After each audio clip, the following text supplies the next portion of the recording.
Coming up on today's episode of the Salesman podcast. We can't compare 2020 with, say, the recession of 2008, because a recession typically will bring down the whole economy and every segment of the economy, and that impacts sales, of course, and purchasing. This is different because we've seen some industries, some verticals actually explode. You know, a lot of the way people would think about this is themselves, and I'm working remotely, therefore how do I engage? But we, as salespeople, we've got to first think, what's the customer doing? And if a third or a half of the customer people we're talking with and we're engaging are not going to be physically in the office, then face-to-face goes away, and you're not going to be rocking up to their home and saying, hey, it's me. That's not going to happen. So I think that's a significant change. Hello, Sales Nation. My name is Will Barrett, and I'm the host of the Salesman podcast, the world's most downloaded B2B sales show. On today's episode, we have the legend that is Ed Barrett. He is the Senior Director over at Hubspot for EMEA Partner Sales. And on today's episode, we're getting into the Hubspot Sales Enablement Survey, which showed that 40% of London sales reps are failing. And Ed joins me on today's episode to share what we can do about it and how we can turn this around. Everything that we talk about is available in the show notes of this episode over at salesman.org. And with that said, let's jump right into it. So on today's show, we're going to dive deeper into, we've touched on it in other shows, in other episodes, the Hubspot Sales Enablement Survey. And we're going to hopefully try and answer the question and add a bit of value to the audience by answering the question, why is 40% of London's sales reps failing? And we'll touch on what they should do about it. But let's start with one data point, and then we'll see where we go from this. So if 58% of sales reps from this Hubspot Sales Enablement Survey are finding it difficult or announcing that they're going to find it difficult to hit target this year, how much of this is down to we're just in an economic downturn, and how much of this is perhaps COVID laid on top of that, and how much of it is just sales is changing as well? Yeah, and it's a bit of all of those, but I think we can't compare 2020 with, say, the recession of 2008. Because a recession typically will bring down the whole economy and every segment of the economy, and that impacts sales, of course, and purchasing. This is different because we've seen some industries, some verticals actually explode. We've seen others have to shut down. And then we've sort of industries that were trundling along for years who are now seeing a massive uptake in business because of changes in behavior. So the obvious one there is technology, but because I've worked from home and we've seen this. But if you look at things like bicycles, you can't buy a bicycle anymore because they're out of stock, because it's been amazing to see that sort of business explode. So anyone who's supplying bicycle manufacturers, they're seeing an explosion. So it's a really mixed bag of some industries doing well, some people are buying, some people are not buying. And in the mix of all of that, you've got an economy that's, in Q2, we were in the UK, it was up 9.8% in GDP. In Q3, it's down for a record, the lowest in 300 years. So it's a real mixed bag. So I don't think we can compare 2020 with really anything we've seen before. Well, I know you don't know the answer to this, so we're only, we're giving anecdotes here, I guess, but how much of this is perhaps then a cull of old businesses that were just barely hanging on, and a shift to new technologies and new things like working from home, and how much of it is artificial? I guess that's what I'm trying to ask here. Yeah, and is it temporary? Post-COVID, does it all go back to normal? I don't think the research, not just the Hubspot research here, but I think the broader research we're seeing about working from home, I don't think anything's going to go back to normal, whatever that was in Q1 of 2020. If we take the work from home trend, there's tons of research out there asking people how are they going to work in the future. And you have, a third of people saying, look, I'd like, at least a third in many cases, saying, I'd like a hybrid role. I'd like to be in the office maybe a couple of days a week, and I'd like to be working from home in other times. How does that impact sales? Because if a salesman think, hey, I'm going to go back to normal face-to-face selling, and you rock up to a company and the person you're supposed to meet is working from home, what happens? So I don't think COVID is going to be full stop. We have the vaccine. Everything's sorted by March next year, April next year, and let's get back to normal. I don't think that will ever be the same. So I think, part of the research was telling us that a huge chunk, 48% of companies have not really adapted. They're in the sort of, let's wait and see, let's ride it out. It'll be fine. We'll go back to normal. When in reality, I think it's highly unlikely we'll go back to whatever normal was in 2019, 2020. That 48% of companies was a shocker to me. So I touched on this week in sales, which aired a little bit before this interview as we record it now, Ed. That blew my mind. Was that a surprise to you as well? Yeah, it was a big surprise, and I delved a little bit deeper on that one. And a large chunk, say it was above 70% for some very small businesses, but even in large corporates above 250 employees, it was a third. A third of them have not adapted. It's like go home, work from home. A lot of companies have said, take everything you do and here you have Zoom, just business as usual. And that's not really what remote working for sales is. It's way more. You've got to think of your process. What is your sales process? If you think through every stage of the sales process, so you've got your discovery, you've then got your sourcing leads. How do you build a pipeline? Well, you've lost the face-to-face opportunity. You've lost that personal connection opportunity. Can you use video a lot more, for example? Then when you're doing the education phase or the demo stage or whatever that is in your industry, and you're trying to bring a customer along the sales journey, how do you engage them? When you rethink samples, I've heard you're in the medical devices industry, I think, before you started. Correct. Started in where you are now. And what's the challenge there? You've got to bring sample devices. You've got to go into the operating theater. Okay, we can't replace the operating theater, but is there a new process for samples? Is there a new process for engaging customers in the early stages of the sales cycle? And it's not going to be just over Zoom all the time. You've got to think of other processes. And I think that's the failure of a lot of the leave it as it is brigade. We've got to think through the sales process and reimagine it in a remote world. And it's not just remote for the salesperson, it's remote for the customer or the prospect. If they're remote, how do you deal with them, no matter how much face-to-face you do? Because I guess that's a good way to frame it up, right, of what's changed with the customer and how do we better serve them with their needs. Is that the first place or the first step to look at this if we're going to get practical about giving the audience perhaps some advice on what they should be doing? Yeah, I think so, because a lot of the way people think about this is themselves, and I'm working remotely, therefore how do I engage? But we, as salespeople, we've got to first think, what's the customer doing? And if a third or a half of the customer people we're talking with and we're engaging are not going to be physically in the office, then face-to-face goes away, and you're not going to be rocking up to their home and saying, hey, it's me. That's not going to happen. So I think that's a significant change. But what's exciting, I think, is the dash to digital has been very significant. And we've been stunned, frankly, and to your original question around the mix of people who have not gone digital and who have not really progressed to stay at home or working from home for sales. We've seen industries like, I mentioned the bicycle industry earlier on, we've seen industries like lumber or construction who have sort of leapfrogged. They were like 50 years behind.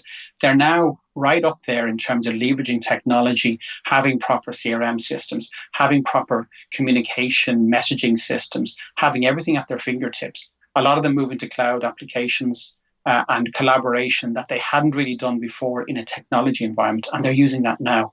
And we're seeing those industries actually flip to being the progressive ones, which is quite interesting given where we were 9 months ago. Why do you think that is? Do you think that is, I don't want to put words in your mouth, but is it perhaps that they were so far behind that any leap forward now has to be modernizing from where they were to where they are now is significant versus someone who perhaps had software or wasn't using the cloud but had a CRM or whatever it was 4 or 5 years ago, just feels like they could probably hold on a little bit longer to the system that they have? Yeah, I think very much for the older industries, the pen and paper industries, they've made the leapfrog, and they're fortunate in the sense they've been able to skip 2 or 3 generations of legacy software systems and move directly to cloud applications. I think what's interesting, you probably recall Satya Nadella, so CEO of Microsoft, he said, I think it was the end of Q1, maybe beginning of Q2, he said Microsoft was seeing a ton of companies bring forward their technology investments by about 2 years. So we said we're seeing 2 years worth of downstream demand come forward. And I think that's common across the technology industry. We're all seeing a massive uptick in the dash to digital, as I call it, and this move online. And it's not just your typical technology related industries, it's the traditional ones as well. So I think, from a salesperson's perspective, every salesperson has, hey, I've got a good fit. I know who my type of prospect is. Well, that's changed, and that is changing. And, it's worth reassessing what good fit is and who your ideal prospect are, because they've all changed their technologies and their go-to-market models. Are there any shortcuts for the audience to practically take something away from this episode? Is there any shortcuts to redefine process or potential customers, messaging? Is there any best practices for this work from home environment and the shift to internet selling, as if we want to call it that? Or is it just a case of just massive experimentation for the next few months to suss out what works and what doesn't? Yeah, I think there are some shortcuts in a sense. You look what works in similar industries. If you take a traditional industry like car sales, you can now you've got companies in the US, for example, that you can buy a car through a vending machine, basically over the internet, and you can rock up and collect it. Like, who would have thought that's possible 2 years ago, 3 years ago? That's possible today. So I think it's worthwhile looking at similar industries, or just looking at those that are forward thinking and saying, how innovative do we need to be to go there? And it's not really as big a leap for many industries as it might be. I think a lot of people are just stuck in the past, frankly. And it's I think what COVID has done, and this whole crisis, has made everyone rethink their whole go-to-market process and say, well, why weren't we online? And turns out they never did it before, so why would we change? And now they have to do it. So it's quite interesting to see how that's developing. Sure. Okay. So being stuck in the past, that brings us on to the second part of this. The second part I pulled from this Hubspot Sales Enablement survey that I thought was absolutely fascinating. And that was that the report showed that 18 to 40-year-olds are more optimistic about hitting their quota. So I have some thoughts on this, Ed. I want to get your opinion. And I've just turned 34, so I'm in the midst of this bracket, right? Let me know. I won't put words in your mouth. Why do you think 18 to 40-year-olds are more optimistic about hitting their sales quota than 40 plus salespeople who are in the same boat as these individuals right now? Yeah, so it was interesting, the research. So it was, a combination of the age, but also the profile of the role. So more junior salespeople earlier in their career were more optimistic. And this was research coming into Q4.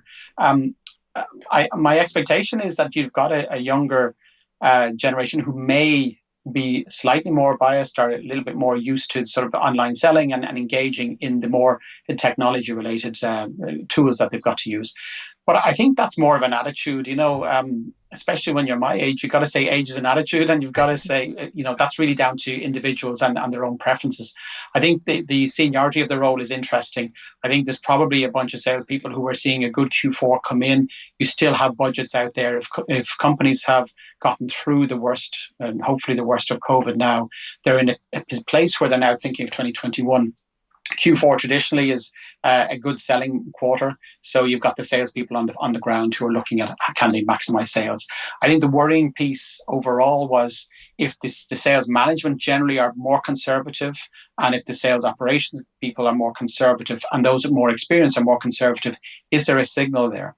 And I think what was interesting about the research is generally 58%, I think, of respondents were saying, I'm a bit worried. My new business pipeline is going down, and yet I have 2021 coming up and challenges around getting my number and so forth. That's a real worry. I'd add to that, we've got on hubspot.com/COVID-data. It's a really interesting website. What it is, it's an aggregation of all of our customers globally, and it's regionalized as well.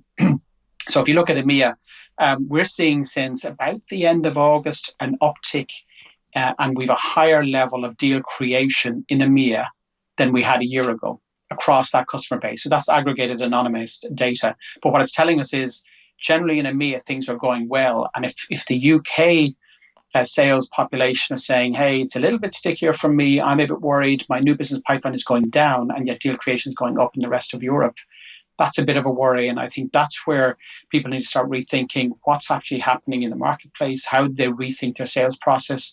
And the people who are saying, look, I'll wait till COVID is over, may be in for a surprise next year if they don't really adapt their sales process. This could be a bit of a weird question, and I don't know if anyone has ever looked at this, but I think this would be an interesting thing to look at. Is the survey results and data results from salespeople more or less accurate than that of management from the perspective of salespeople are directly talking to customers, but salespeople are also famously willing to overemphasize deals in CRMs, and there's mechanisms to prevent this and to look at predictive analytics of things to counteract it. But salespeople are probably going to be more optimistic than what sales managers and more senior sales leadership are going to be. They're going to be more concerned with the brass tacks, the real numbers, and even playing down the numbers so that they can improve their chances of hitting their own targets moving forward. So is there a discrepancy between survey results or data results from salespeople versus management as to the accuracy of them? Well, I think in my experience over 20 years, Will, I don't know if anyone has fully cracked the code on doing a good forecast. And do the sales guys sandbag a bit? Sometimes do sales managers, are they more pessimistic? Sometimes they are. So I agree with you there. I think what's really different though nowadays, and this is where industries are moving, is how do you get a single view of a customer in the journey that the customer has from the first time they come to your website or the first time they contact you by phone or whatever it might be, through to being a customer? Do you have a system that actually gives you that customer view? I think what's really interesting now is as so many people are moving to cloud-based applications and applications like Hubspot, where you've got that full contact lifecycle view, I think the data accuracy is getting a lot better. But having said that, some of the researchers also said that the sales cycle is getting longer. So the sales cycles seem to extend by about 40% was the feedback in the research. So if you have a bunch of salespeople who are saying, I'm feeling really good about Q4, and yet the sales cycle is 4 months instead of 3 months, well, they're going to miss and they're going to hit it in January. So I'm biased here, but the systems, I think the data should tell us the real story. The sales cycle is long and your pipeline has not been created. That does not augur well for Q4. And that's what would worry me from a sales management perspective. Sure. And just give some context for the audience there. I think this would be interesting for them. So there's plenty of sales management and leaders and directors who listen to the show, but the majority of the audience are individual B2B contributors. They see the CRM, they'll probably see the territory. And we talk about HubSpot, that's cool. I know we use HubSpot here over at salesman.org. So we can see territory, we can see individual reps, we can compare if you want to on a super low level, you versus other people within the team and compare and contrast. But what does a sales leader or director see when they are really crunching numbers, especially when we're going more towards the enterprise market where there's legitimate, important stakeholders in on these conversations? It isn't just the manager director and the sales director sat in a room spitballing and trying to put some targets together. What does, again, at that higher level, what do they see when they look at a dashboard? Yeah, so the key data around the typical pipeline and how that's progressing. So you've got, of course, the deal creation piece and how real is that? Then you've got the progression through the deal stages. So have you had that initial connection and discovery call? How quickly from the discovery through to that education, sampling, demo type stage of a sales cycle, whatever industry you're in? And then how quickly is that to close? And they're the real metrics that give you the dynamics of a bigger pipeline and help you identify what's actually working and identify if the sales cycle is getting longer, what's the likelihood of deals closing and so forth. I think what's different, as I mentioned, is this time the sales cycle is getting longer. Is the close rate getting worse? Not necessarily. So deals are closing, it's just taking a longer time. So from a sales management perspective, you look at that progression through the pipeline. How is that pipeline funnel working? And amending your forecasting based on that. And, it's been strange in the industry out there. We've seen summer months off the charts good. We've seen Q2, not so good. If you look at the aggregated data on that website URL I mentioned earlier on. So it is quite a dynamic change. And we're seeing even at end of month and end of quarter, the normal hockey stick effect not necessarily coming through because people are being more thoughtful and there's longer sales cycles. So it is quite a dynamic that's changing. But ultimately the data, if you've got the volume of deals coming through, the data will tell you what's going on. I think there are other dynamics though. If we look at Q4 and you look at 2021, there's light at the end of the tunnel now. We have the vaccines are now being produced. We might even have vaccines in the UK being given to initial people in December, which would be amazing. If that's happening, then you've got every business thinking of 2021. What have we got to do for 2021? And they will start buying now. So that's, I think, the message to salespeople now. Start building your pipeline, whether it's December or January Q1, but build your pipeline now and try and speed up that process because the research is telling us, and it was worrying, to be honest with you, saying if Europe is looking at deal creation going up, and we're getting research from the UK saying it's not going up, that's a worry. So we need to get out there and start building pipeline. So that is almost positive, right? Of if the percentage of deals being closed isn't really changing, maybe there's some fluctuation. Is it fair to say then, Ed, that there is cash? It's just being dripped out as opposed to coming out in the usual speed and quantity that it would be in the marketplace? Yeah, budget cycles have definitely changed in the past 9 months. So we've seen, first of all, finance departments typically batten down the hatches. Events were cancelled, money was pulled in. Unfortunately, many people were furloughed. It was a real challenge from a financial perspective. I think as we're coming through this now, there's a lot of companies who are really strong about planning for 2021 and the growth. And what was really encouraging about some of the research findings was we asked people what's their top goals for next year. And the second most popular was we want to expand into new markets. And that's really exciting for, UK.com, put it that way. I think it's fantastic that the UK industry is out there looking at new markets, and that's the second most popular goal for next year. So that's, very positive for salespeople and for industry. So I wanted to ask you how we can potentially take advantage of this turmoil. And you mentioned two things here. One, perhaps if we can align our products and services, if possible, with the goals of the organizations that we're selling into that are perhaps new, that didn't exist before, of expanding into new markets. And you also mentioned building pipeline as well. Is there anything else that we should be doing very specifically to capitalize on some of the turmoil that we've all kind of suffered through at this point? Yeah, I think it's the time to reassess your sales pipeline and your sales process.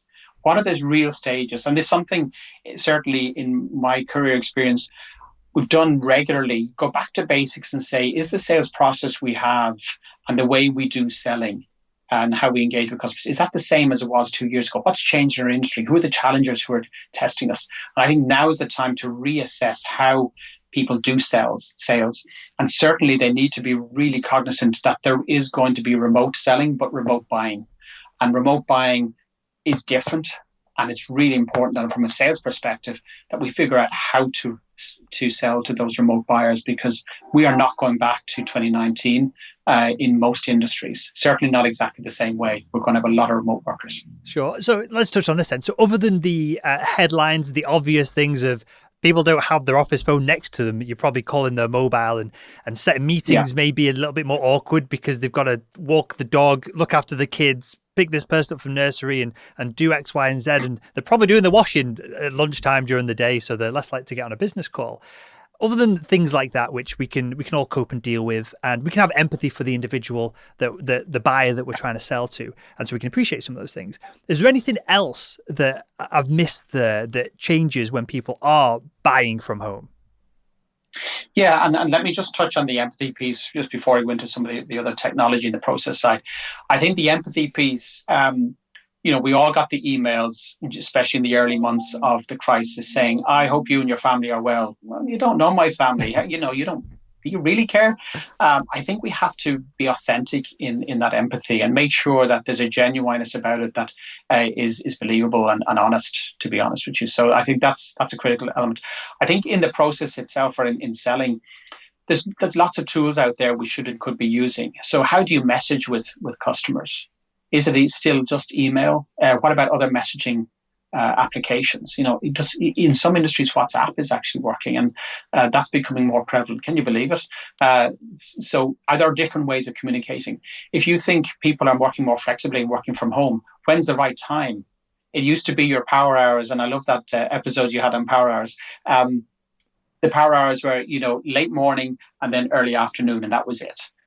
Maybe the power hours are changing. Maybe the convenient time to engage with customers is actually later or earlier or lunchtime or whatever it might be, because that suits their new way of working. So I think it's we need to go back to basics, I think, and reimagine how we might work with sales. But I think the most important thing is let's talk to customers and ask them what actually works for them. You took the words out of my mouth, and I was just about to ask, is the solution to a lot of this just ask your best buyers what they want and replicate it? Because it seems so simple, but it's obviously you step in your first step of all of this. Yeah, totally.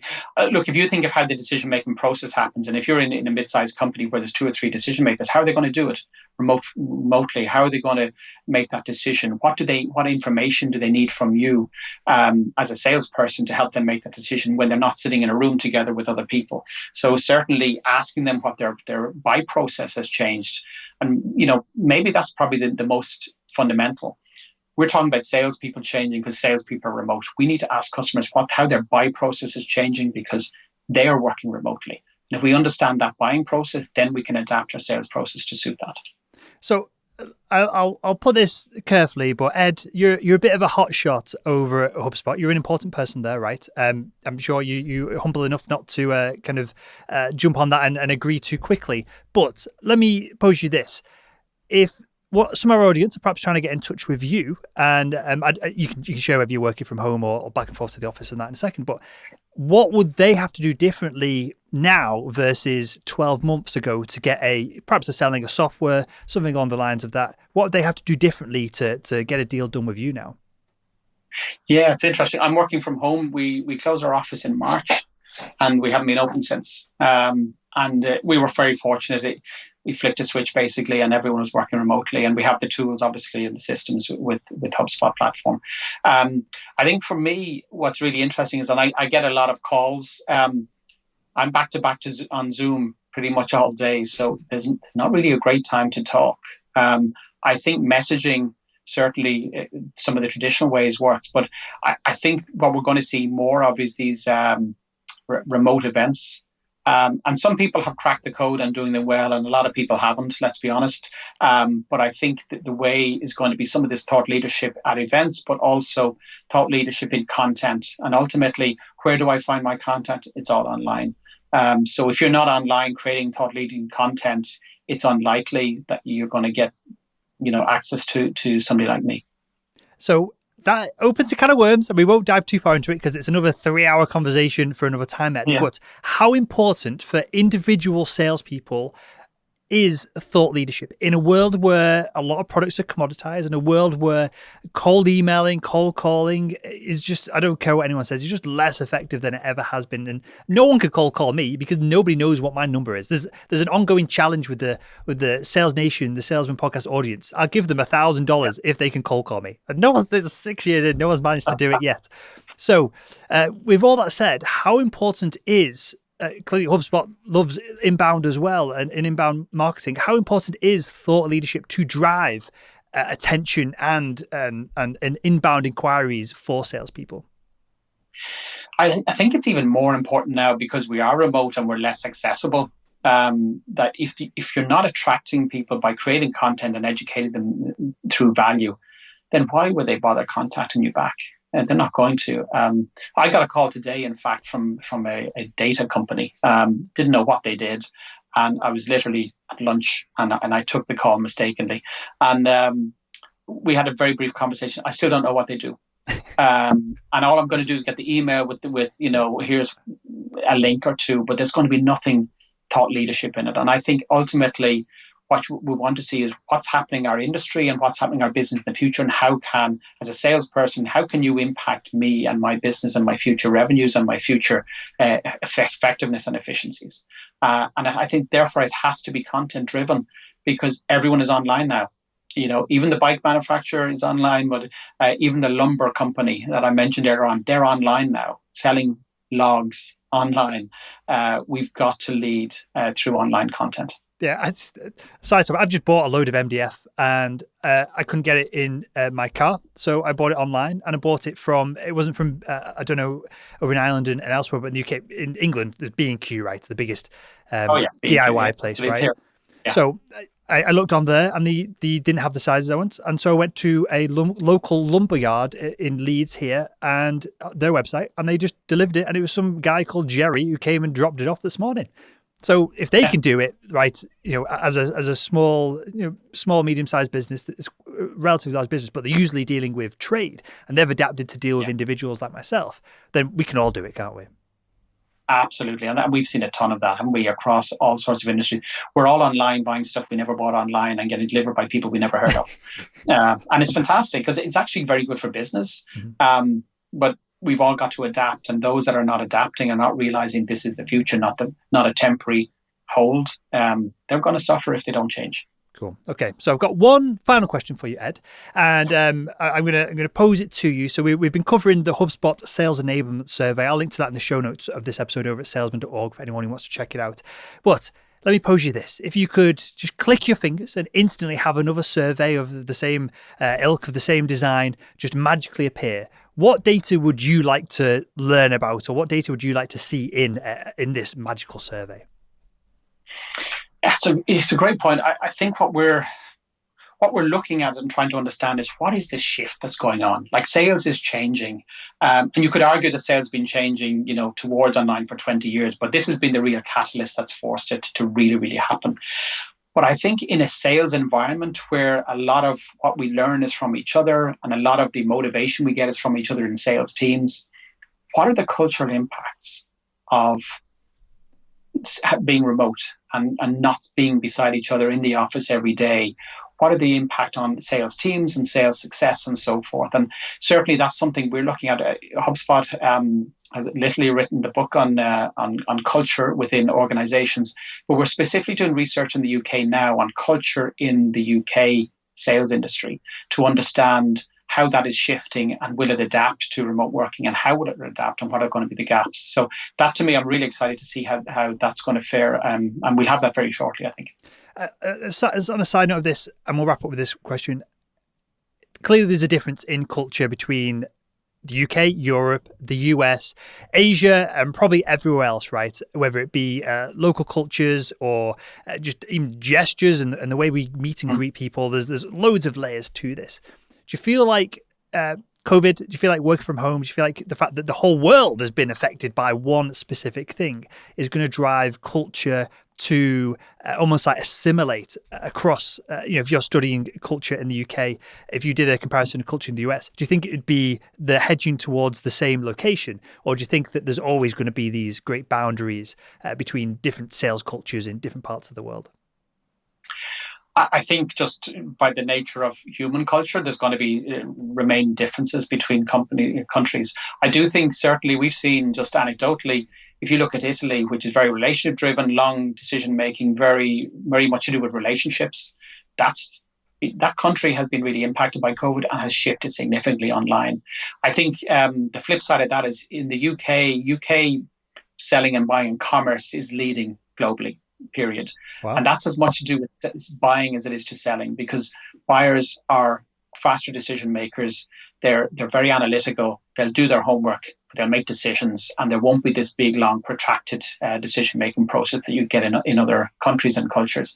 And a lot of those differences will remain, albeit technology will certainly expedite some of the uniformity of culture. I think there will always remain differences. Sure, that makes total sense. Well, with that, Ed, let's wrap up there, mate, and give us we're pitching it on the show already with different ads and stuff, but give us a quick 1-minute pitch on HubSpot and perhaps how it can help salespeople and business owners through this period of turmoil.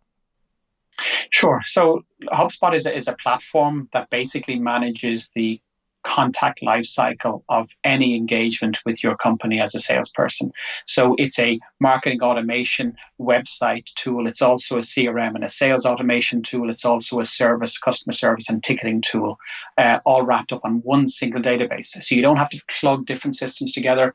If one single database gives you a single view of every customer and every prospect, no matter where they are in that journey with you as a company and as a business. Amazing stuff. We'll link to HubSpot. We'll link to the Sales Enablement Survey that we've been touching on in this episode. You give us a URL earlier on. I think it's hubspot.com/COVID/data or -data. We'll include that in the show notes as well. And with that, I want to thank you for your time, your insights and all of this. It's been absolutely fascinating. I want to thank you for joining us on the Salesman podcast. Great to be with you, Will. Thanks very much. Appreciate it.